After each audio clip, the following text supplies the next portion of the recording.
بسم الله الرحمن الرحيم.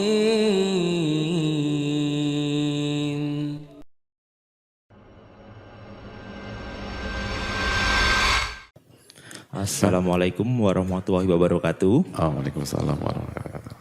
Bismillah.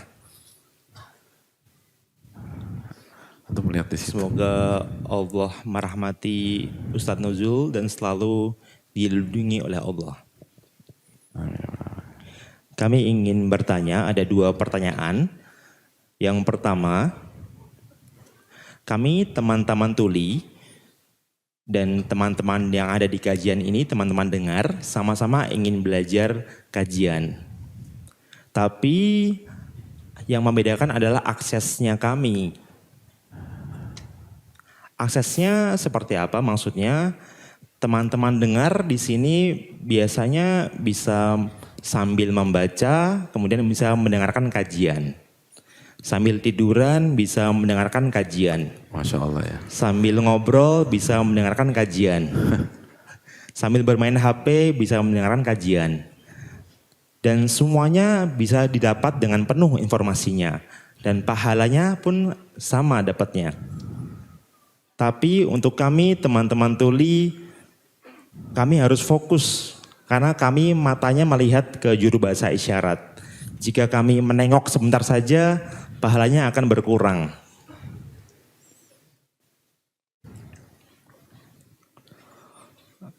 Nah, mungkin dari sini kami sedikit ada rasa hasad kali ya.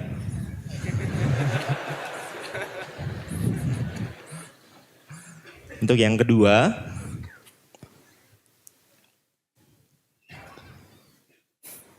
jika ada orang yang sukses, saya ingin seperti orang tersebut. Saya berusaha ingin seperti orang tersebut. Apakah ini termasuk hasad, Ustadz? Apakah dosa seperti itu? Karena pernah saya seperti dalam tanda kutip protes ya kepada Allah. Saya dijadikan seorang tuli. Saya ingin bertobat karena pernah protes. Caranya bagaimana, Ustadz?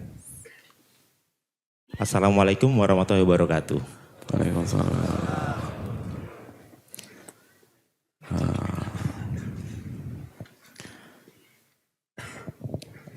Baik.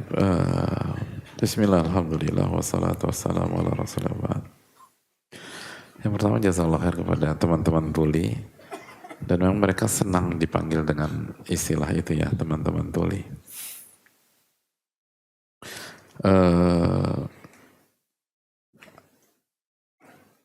Yang pertama, disinilah pentingnya ilmu gitu loh. Bahwa kita itu secara umum atau kita itu pada dasarnya itu enggak diukur dengan penggaris orang lain. Kita enggak disuruh sama dengan orang lain. Kita enggak dinilai dengan standar orang lain oleh Allah. Kita dinilai sesuai dengan nikmat dan apa yang Allah kasih ke kita. Makanya Allah berfirman dalam surat Al-Isra ayat 84, Qul kullun ya'malu ala syakilati. Katakanlah setiap orang itu beramal sesuai dengan kondisinya. Setiap orang itu beramal dengan perannya masing-masing, kotaknya masing-masing. Setiap orang itu beramal sesuai dengan talentanya masing-masing.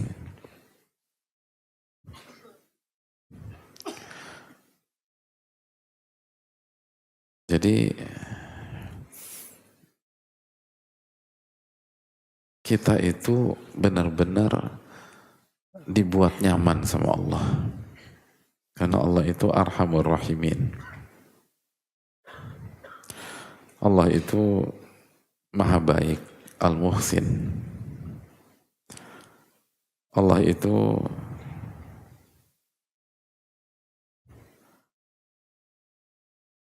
yang paling tahu mana yang terbaik buat kita.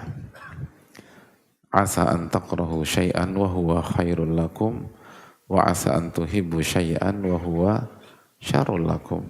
Wallahu ya'lam wa antum la ta'lamun.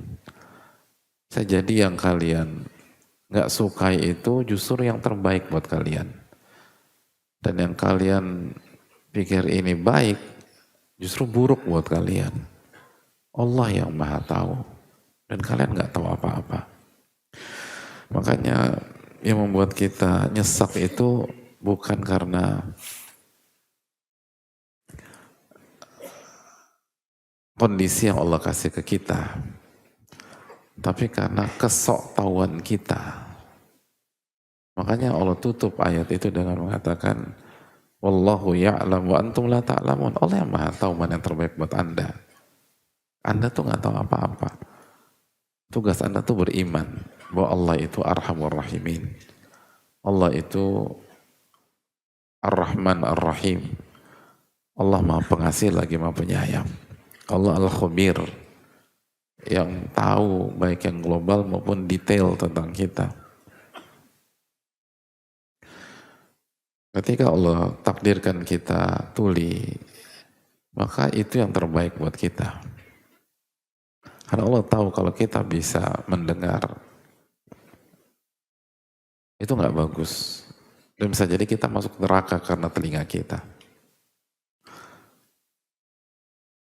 Kita masuk neraka karena telinga kita.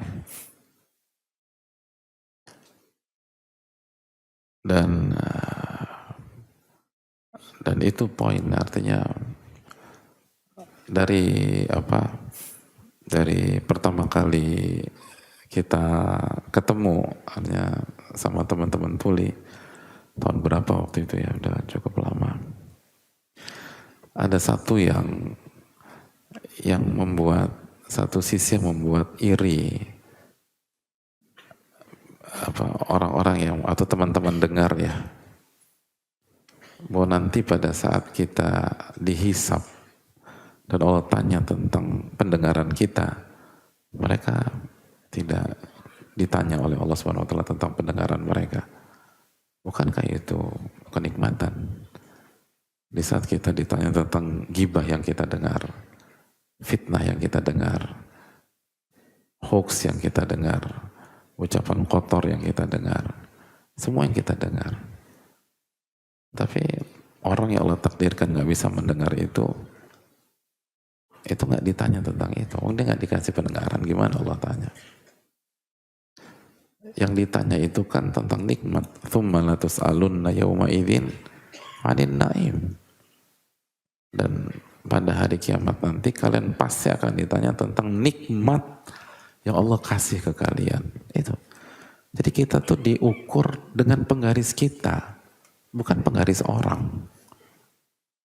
Tapi bodohnya manusia itu, kan surat Al-Ahzab, innahu kana zaluman jahula. Manusia itu udah zolim, bodoh lagi. Allah udah kasih kita penggaris masing-masing. Tetap yang jadi fokus kita penggaris orang. Bisa dimengerti kan pembicaraan saya? Ini bukan pelajaran matematik loh ya. Ini kenapa penggaris ya Pak Ustadz? Nah, maksudnya kita itu menilai diri kita dengan kemampuan orang lain, parameter orang lain, nikmat yang Allah kasih ke orang lain. Yang perintahkan kita seperti itu siapa? Gak ada. Tapi kebodohan kita yang mengajak kita berpikir demikian dan akhirnya kita sengsara sendiri. Padahal kita itu fokus aja sama apa yang Allah kasih. Tsumma la tus'alunna yawma idzin 'anil na'im. Dan kalian akan ditanya oleh Allah pada hari kiamat atas apa yang Allah kasih kepada kalian. Bukan atas apa yang Allah kasih kepada pihak lain, enggak. Jadi hadirin Allah muliakan. Sekali lagi nggak bisa dengar itu cuma sebentar. Paling cuma 50 tahun, 60 tahun, 70 tahun. Lalu lalu kita diuntungkan di hari kiamat pada saat yaumul hisab dengan keuntungan yang luar biasa. Di saat teman-teman dengar, mereka manggil kita tuh teman-teman dengar. Di saat teman-teman dengar itu sibuk mempertanggungjawabkan pendengarannya, sibuk menjawab pertanyaan Allah tentang kenapa dengar ini, kenapa dengar ini, kenapa dengar yang haram ini, karena Anda udah tahu haram, kenapa didengar, udah didengar dinikmatin lagi. Dan teman-teman tuli insya Allah tidak seperti itu. Itu kan sebuah keuntungan yang luar biasa. Dan itu menunjukkan Allah maha bijak. Allah maha bijak. Dan itu masalah kita. Kita itu, jadi memang benar loh jamaah. Kenapa para ulama itu wanti-wanti kita jangan jadi ahli dunia. Karena itu yang membuat kita sengsara, membuat kita rusak, membuat kita berantakan. Bukan karena para ulama nggak pengen lihat kita sukses, enggak. Kan kalau bayangin ya, kalau kita punya kekurangan yang nggak bisa diotak-atik lagi, yang nggak bisa diobati, dan di waktu yang sama kita jadi ahli dunia, betapa berantakannya kita. Nggak bisa, kartu mati udah, skakmat udah. Tapi begitu ilmu itu masuk ke dalam sanubari kita, lalu kita mengenal Allah, lalu kita menjadi ahli akhirat, itu semua menjadi jauh lebih mudah. Karena kita sadar bahwa kelemahan kita di dunia, kekurangan kita yang sudah mentok, nggak bisa diapa-apain, udah kekunci, udah kartu mati itu, mentok-mentok cuman sebentar. Lalu itu akan mengurangi hisab kita pada hari kiamat yang jauh lebih lama daripada dunia. Dan itu mengurangi beban kita pada hari kiamat, mengurangi hisab kita, mengurangi dosa-dosa kita. Dan peluang kita ke surga semakin besar. Khalidina fiha abada, kekal selama-lamanya. Itulah kenapa pentingnya belajar, pentingnya ngaji, pentingnya jadi ahli tauhid. Pentingnya beriman kepada Allah, beriman kepada hari akhir. Ini bukan keren-kerenan. Ini bukan label untuk merasa paling suci lalu menjatuhkan orang. Ini kebutuhan. Ini kunci kebahagiaan. Dengan inilah satu-satunya cara kita bahagia. Karena ada banyak kekurangan, ada banyak kelemahan yang memang mentok udah. Gitu. Nggak bisa diapa-apain. Kenapa mentok? Karena memang bukan untuk jadi ahli dunia kita diciptakan. Karena memang kita di sini nggak lama gitu loh. Makanya dibuat mentok pun nggak ada isu. Kalau kita beriman kepada Allah dan beriman kepada hari akhir. Karena memang dari awal sampai akhir itu alladzi khalaqal mauta wal hayata liyabluwakum ayyukum ahsanu amala. Dalam surat Mulk ayat 2, Dia menciptakan kematian dan kehidupan untuk menguji kalian. Jadi kenapa ada banyak kekurangan memang nggak bisa diapa-apain lagi, udah mentok gitu loh, udah udah kartu mati, nggak bisa dirubah.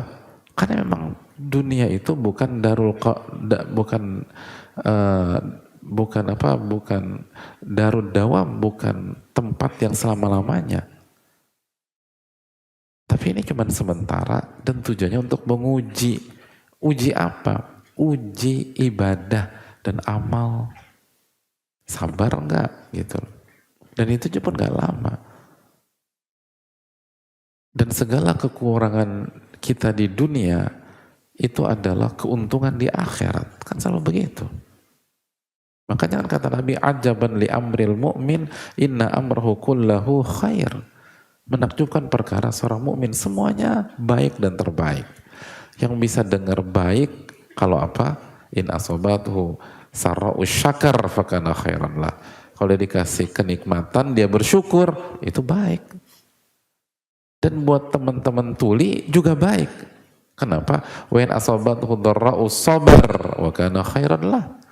Kalau dia diberikan kesulitan, musibah, kok nggak bisa dengar, lalu dia bersabar, itu yang terbaik buat dia. Yang jadi masalah, kita bermimpi ingin seperti teman kita, saudara kita. Padahal garis takdir jelas beda. Gimana coba Adin? Itu membuat kita tuh tertekan segala macam. Nikmatilah apa yang Allah kasih ke kita, hadirin sekalian. Jadi memang pintunya ini beda-beda. Kul kullun ya'malu ala syakilati. Setiap orang itu beramal dengan kondisinya masing-masing. Dan saya ingin meluruskan sedikit, teman-teman tuli itu, bayangin ya teman-teman. Ini kita teman-teman dengarnya harus merenung. Mereka tuh udah punya keuntungan di akhirat dari sisi mendengar, baik sangka banget sama hadirin sekalian. Gitu loh. Dengar nggak tadi? Kajian sambil apa tuh? Tiduran, pahalanya sama. Sambil main handphone, pahalanya sama. Terus ambil apa lagi? Ngobrol, pahalanya sama. Ya Allah, itu kurang husnudzon apa? Gitu. Itu husnudzon banget gitu loh. Nah ini yang perlu diluruskan. Teman-teman tuh lihat hafidhukumullah, itu yang ngobrol, yang main handphone, yang tiduran, itu diminta pertanggungjawabannya oleh Allah Subhanahu wa taala.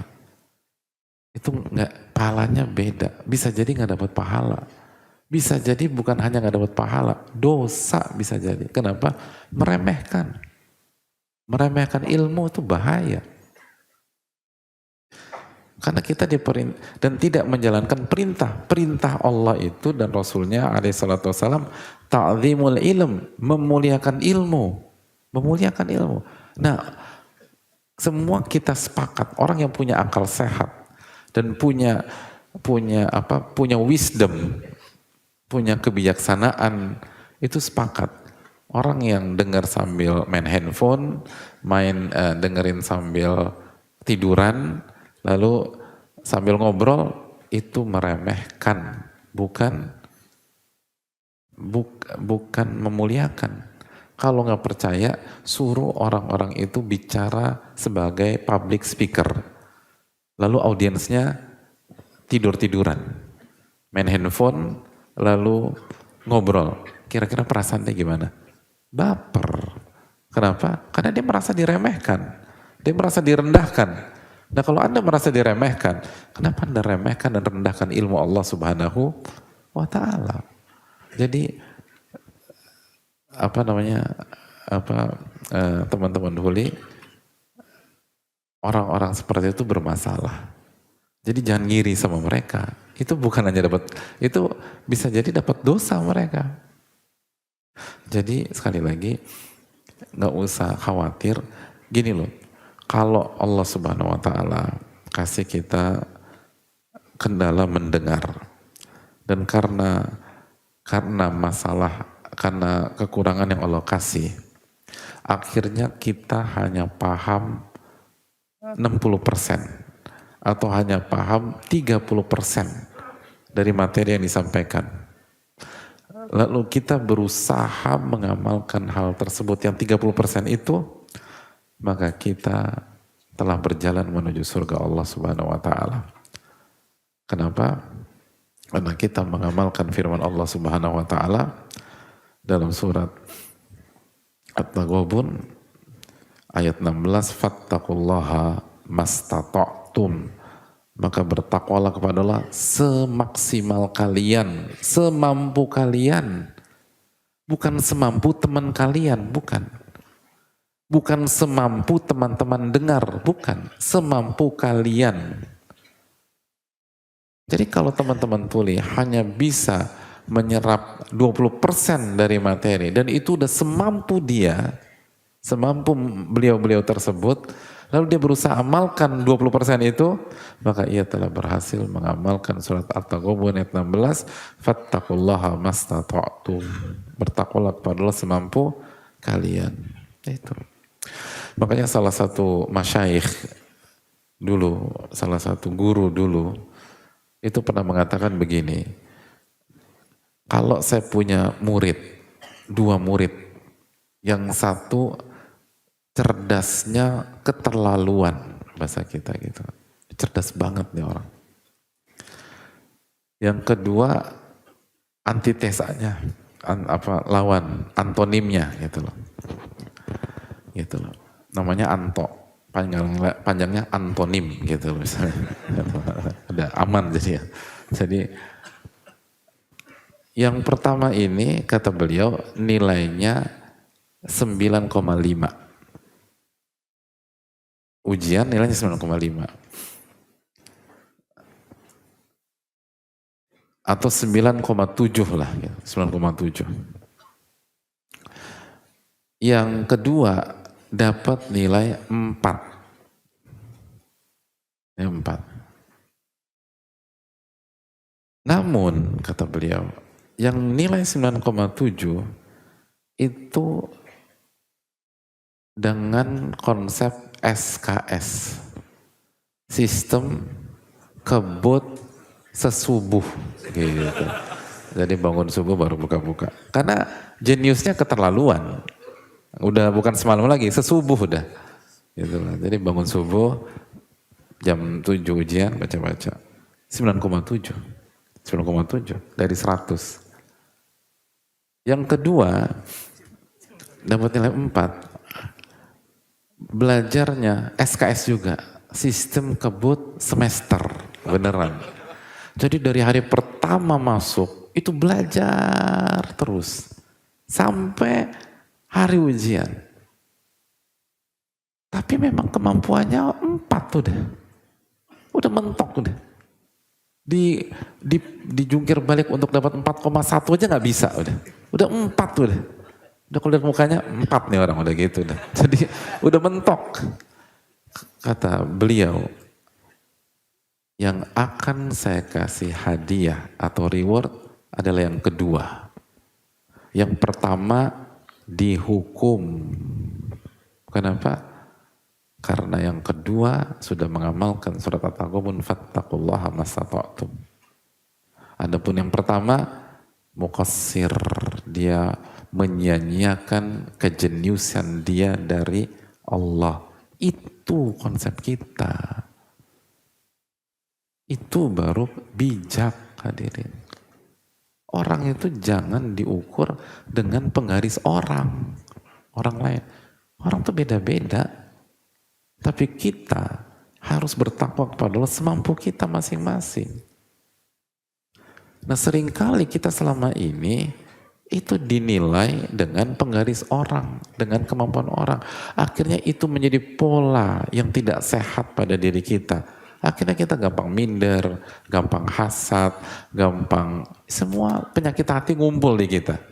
Itulah pentingnya kita belajar agama.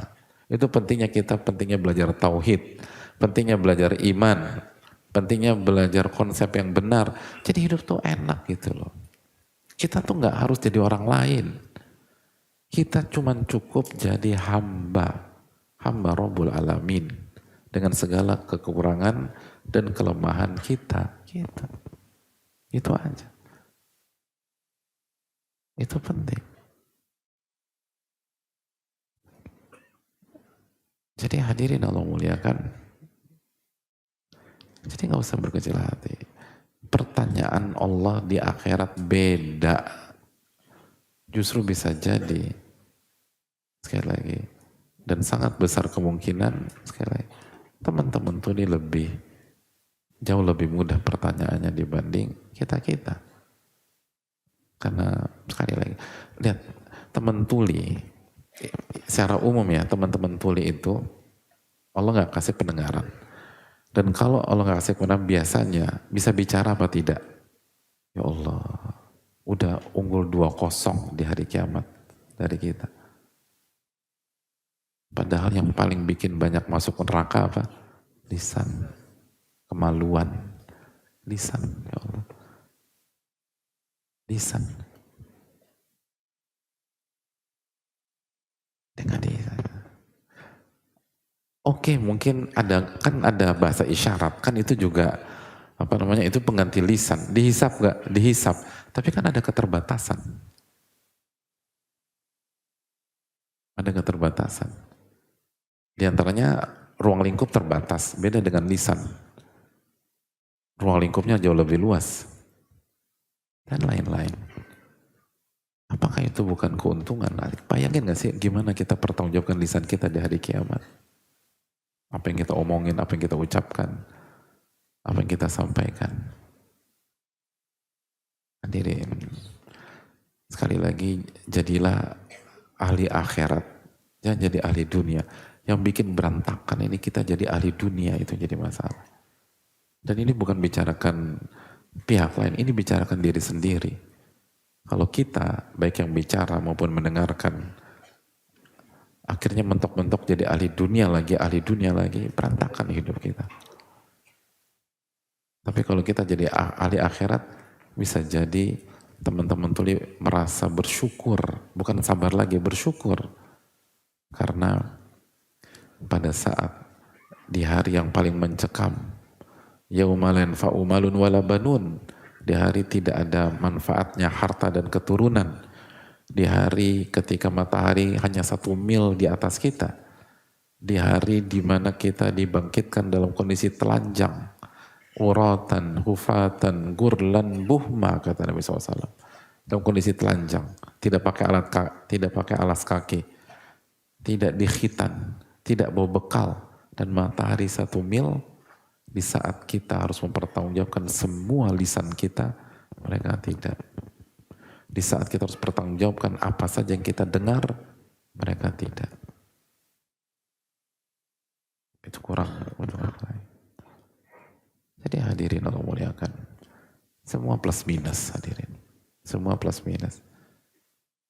Dan yang kita jangan minta jadi tuli juga hadirin. Jangan minta ujian. Jangan minta ujian. Minta keselamatan, kata Allah. Makanya kita diajarkan minta al-afwa wal-afiyah. Makanya pagi petang kita minta apa? Allahumma inni as'alukal afwa wal-afiyah. Fid dunya wal akhirah.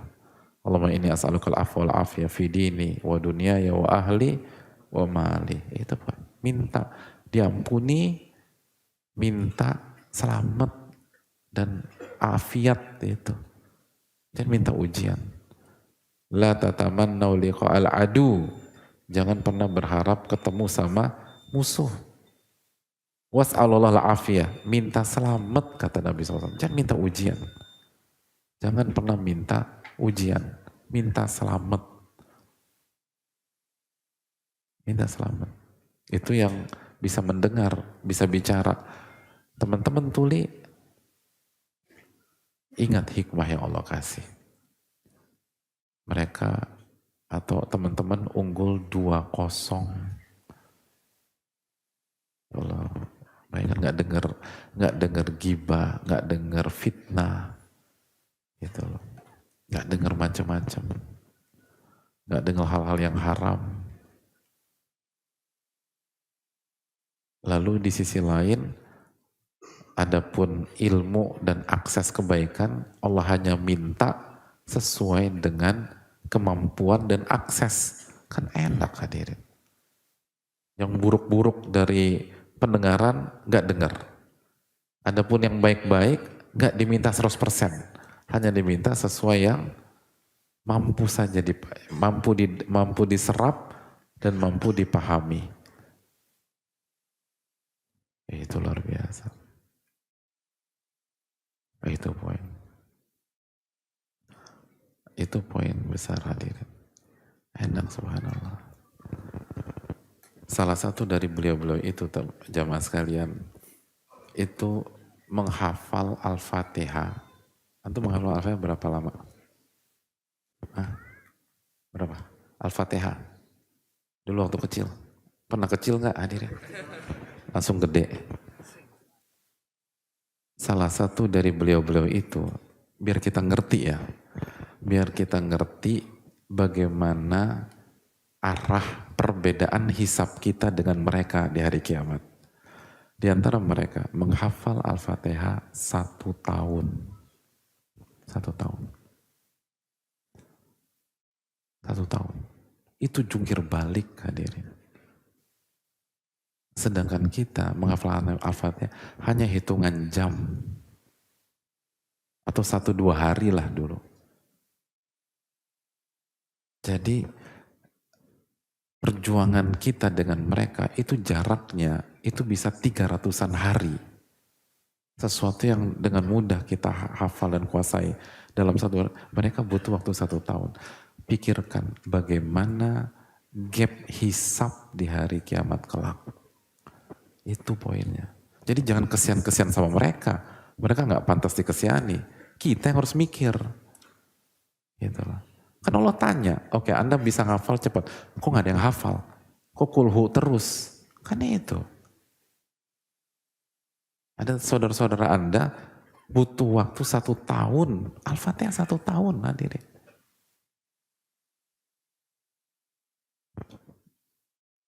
Waktu beliau setoran ke saya, itu seneng, Masya Allah, bahagia. Kita yang malu jamaah, kita ya malu, bisa 1 tahun itu. Hidup kita dipakai buat apa selama ini? Umur kita pakai buat apa selama ini?